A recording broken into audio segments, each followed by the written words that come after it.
Parte 1. La taza rota. El sonido fue seco, inesperado, casi agresivo, para una madrugada tan silenciosa. Una taza blanca se estrelló contra el suelo de la cocina, rompiéndose en 3 partes. El eco se coló por los pasillos del gran chalet costero. Nadie pareció escucharlo, salvo ella. Elena no se movió al principio. Solo miró los trozos en el suelo como si fueran un reflejo exacto de algo dentro de sí. Llevaba puesta una camiseta que no era suya, ni muy suelta, ni muy ajustada, solo ajena. Se agachó despacio, recogiendo los pedazos con una especie de cuidado que solo tienen quienes no quieren despertar lo que ya se rompió. En el mismo instante en que su mano rozó el último fragmento, unos pasos suaves detrás de ella la sobresaltaron. No había tiempo para pensar, ni siquiera para girarse. Solo sintió algo breve, inesperado y mudo. Un beso. No dijo nada, quienquiera que fuera, tampoco. Solo un par de segundos suspendidos. Luego, el silencio se volvió aún más denso y los pasos se alejaron. Elena se quedó sola en la cocina. Respiró hondo. Su corazón latía con una mezcla de desconcierto y una lucidez peligrosa. No se giró para mirar. No quiso saber quién fue. O quizás, ya lo sabía. Horas antes todo parecía normal. Cena familiar en la casa alquilada por sus cuñados en la costa de Cantabria. 13 personas, una mesa larga, risas de fondo, niños corriendo entre sofás. Verano, vino blanco, fotografías al atardecer. Su marido, Javier, había bebido una copa de más y se retiró temprano, como siempre. Elena se quedó ayudando a recoger, sin prisa, no porque quisiera hacerlo, sino porque, a veces, retrasar el momento de estar sola en una habitación cerrada era su forma de respirar. Ahora, en la cocina, con la taza en la mano, solo pensaba en una cosa. Por primera vez en mucho tiempo, alguien había cruzado una línea que ni siquiera sabía que existía, y no supo si sentirse asustada o viva. Parte 2. La normalidad no siempre es inocente. Por la mañana, la casa parecía flotar en esa calma forzada de las vacaciones familiares. Las cortinas se movían con el viento marino y alguien ponía música baja desde el salón. Elena preparaba café como si la noche anterior no hubiera sucedido, como si la taza no estuviera ahora en la basura, envuelta en papel, escondida entre otros restos. Javier entró con su sonrisa habitual. Le dio un beso distraído en la mejilla y le preguntó si había dormido bien. Ella asintió sin responder. Había dormido poco, o nada. Mientras se servía el café, sus ojos recorrieron la cocina. Nada fuera de lugar, pero sentía algo diferente, como si las cosas tuvieran otro peso. La taza rota no estaba, pero la sensación de haber cruzado un umbral seguía ahí. En la terraza desayunaban casi todos. Los niños reían. Una prima hablaba por teléfono. El cuñado mayor hablaba de surf. Todo seguía igual. Solo que no. Entonces lo vio. Marcos, sentado al final de la mesa, con el pelo revuelto por el viento y los ojos ocultos detrás de unas gafas de sol. No dijo nada. Tampoco la miró. Pero Elena supo. Supo que había sido él. La tensión no estaba en lo que pasaba. Estaba en lo que no pasaba. Ninguna palabra entre ellos. Ningún gesto evidente. Solo un detalle. Cuando Javier le ofreció más café, fue Marcos quien se levantó primero a servírselo. Gracias, murmuró ella. De nada, dijo él. Sin mirarla, parecía una escena más de un verano cualquiera, pero dentro de ella, cada segundo pesaba más de lo que debía. Y justo cuando pensaba que la calma volvería, Javier propuso un plan. ¿Qué os parece si esta tarde bajamos a la cala? Los 3, tú, yo y Marcos. Elena sonrió por fuera, pero por dentro, algo se tensó como una cuerda húmeda, a punto de romperse. Parte 3, donde el silencio dice más que las palabras. La cala estaba casi desierta. El sol comenzaba a caer y teñía las rocas de un naranja tibio. Las risas de los niños habían quedado atrás. En la casa, solo quedaban ellos 3. Javier buscando conchas entre las piedras. Elena sentada sobre una toalla, con los pies metidos en la arena húmeda. Y Marcos, unos metros más allá, con la mirada perdida en el horizonte. ¿No es perfecto esto?, dijo Javier mientras se acercaba, sacudiéndose las manos. Silencio, sin cobertura, sin prisas.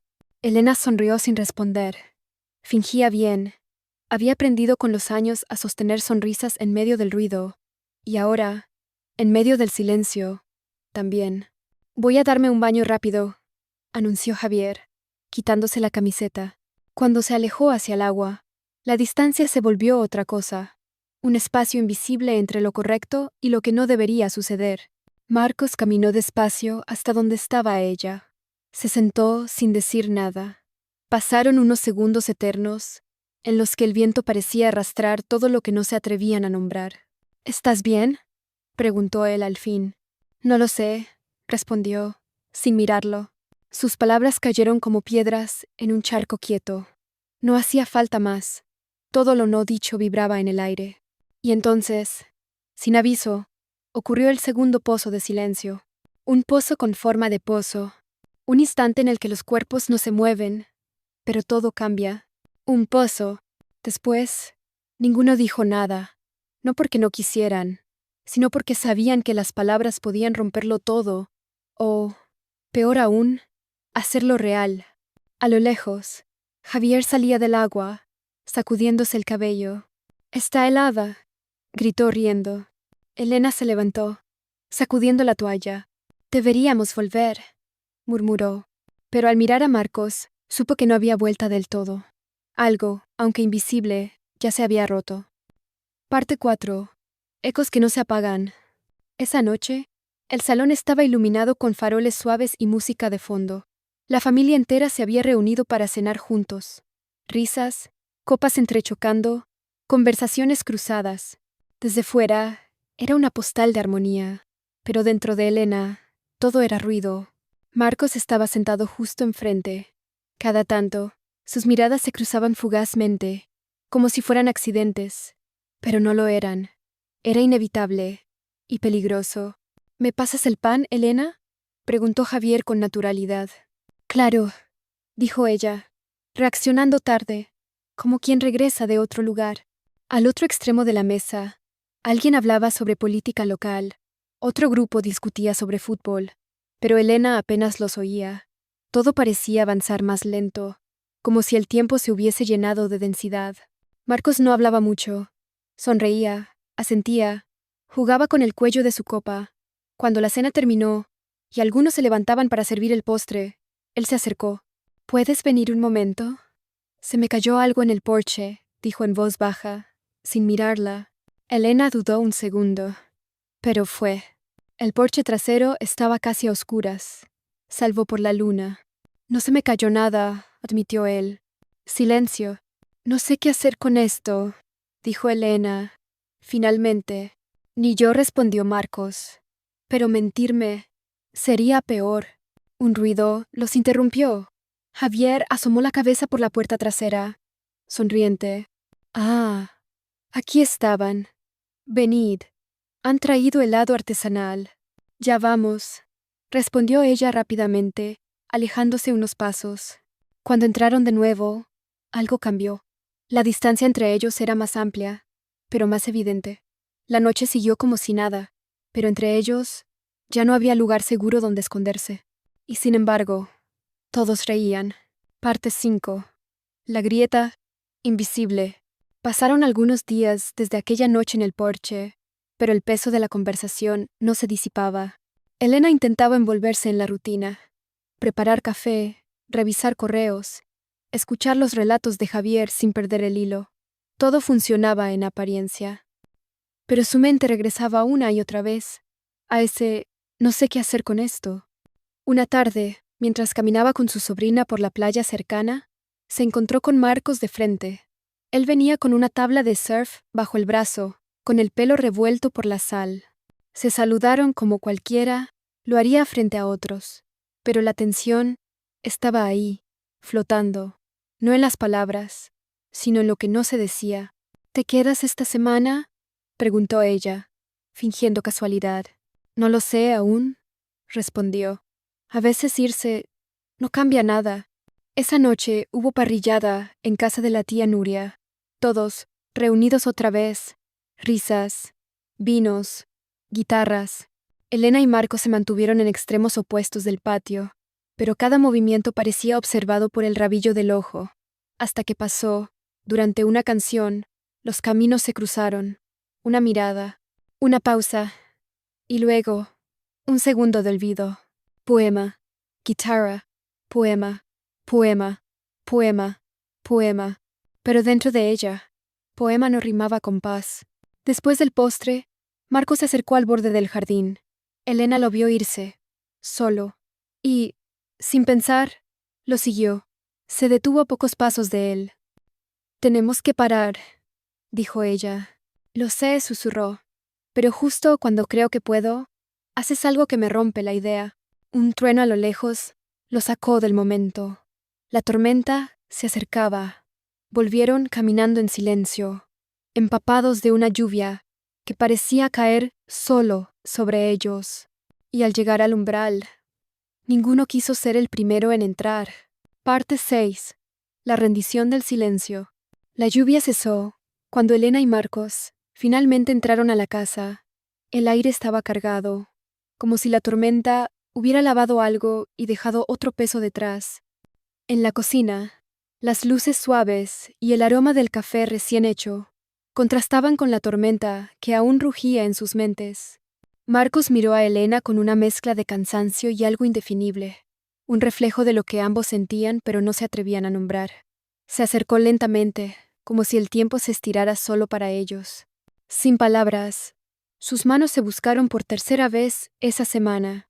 Esta vez, el toque no fue una pregunta, ni un desliz fugaz, sino un pequeño pacto silencioso entre dos almas agotadas. No hubo promesas, ni planes, solo la aceptación de que algo se había roto y algo nuevo, aunque incierto, estaba comenzando. De repente, el reloj de la sala dio la medianoche, un golpe seco que pareció despertar la realidad. Elena apartó la mirada y respiró hondo. No podemos seguir así, dijo. No quiero destruir lo que tenemos, pero tampoco puedo fingir más. Marcos asintió, sin dejar de sostener su mano. A veces murmuró, aceptar que no todo tiene solución es el primer paso para encontrar paz. Se quedaron en silencio, comprendiendo que ese instante era un punto de no retorno, un punto donde los errores, los deseos y las verdades se mezclaban en un baile invisible. A la mañana siguiente, la casa despertó con la rutina intacta. El aroma del café, risas lejanas, pasos ligeros en el pasillo. Pero Elena sabía que algo había cambiado para siempre. No hubo explosiones, ni confrontaciones, solo un vacío suave y una verdad inevitable. A veces, la vida no ofrece finales perfectos, sino momentos que nos obligan a crecer, a soltar, a renacer desde la sombra. Y mientras observaba el jardín, bañado por la luz del sol, Elena sonrió por primera vez en días. No porque todo estuviera bien, sino porque había aprendido que el valor no está en evitar el dolor, sino en vivirlo, abrazarlo y seguir adelante. Quizás esa noche no fue el final de algo, sino el principio de una historia que solo ella podía escribir. Una historia imperfecta, llena de grietas, pero suya. ¿Y tú?